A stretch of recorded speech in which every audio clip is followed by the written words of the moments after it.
പണ്ഡിതന്മാരിൽ നിന്ന് പഠിച്ച് വളർന്നിട്ടുള്ളവരാവണം. അതുകൊണ്ട് തന്നെയാണ് നമ്മളിൽ ഈ അച്ചടക്കമുള്ളത്.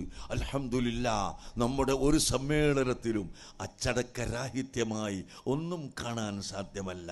ഞാൻ ഒരു വെല്ലുവിളിയായി തന്നെ ചോദിക്കട്ടെ, ഈ 40 കൊല്ലത്തിനിടയിൽ ഇവിടെ ഭീകരവാദത്തിൻ്റെ പേരിലും അക്രമത്തിൻ്റെ പേരിലും കളവും ചൂഷണവും അഴിമതിയും നടത്തിയതിൻ്റെ പേരിലും പിടിക്കപ്പെടുകയും അറസ്റ്റ് ചെയ്യപ്പെടുകയും ചെയ്ത ഏതാനും ചിലരൊക്കെ ഉണ്ടല്ലോ.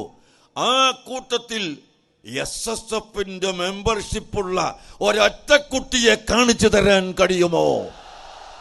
ഒരിക്കലും സാധ്യമല്ല. എന്തുകൊണ്ട്? ആ നിലക്കാണ് നമ്മൾ SSFനെ വളർത്തുന്നത്, ആ നിലക്കാണ് SYSനെ വളർത്തുന്നത്. SYSന്റെ ഒരു മെമ്പറെയും നിങ്ങൾക്ക് കാണാൻ സാധിക്കില്ല. അത് ഇവിടുത്തെ പോലീസുകാരും ഇവിടുത്തെ ഉദ്യോഗസ്ഥന്മാരും ഇവിടുത്തെ അധികൃതരും എല്ലാവരും ശരിക്കും മനസ്സിലാക്കിയിട്ടുണ്ട്. ഇനിയും മനസ്സിലാക്കണമെന്ന് സാന്ദർഭികമായി ഞാൻ പറയുകയാണ്. അതുകൊണ്ട് ഞാൻ എൻ്റെ പ്രസംഗം നിർത്തുന്നു. ഒരാൾ വന്നിട്ട് വെള്ളിയാഴ്ച നമ്മൾ മഴയ്ക്ക് വേണ്ടി ദ്വാരക്കാൻ ഒരു ആഹ്വാനം ചെയ്യുക എന്ന് കഴിഞ്ഞ വ്യാഴാഴ്ച ചോദിച്ചു. അപ്പം ഞാൻ പറഞ്ഞു, സമ്മേളനം കഴിയട്ടെ, അല്ലാഹു തആലാനോട് ഏതായാലും മഴ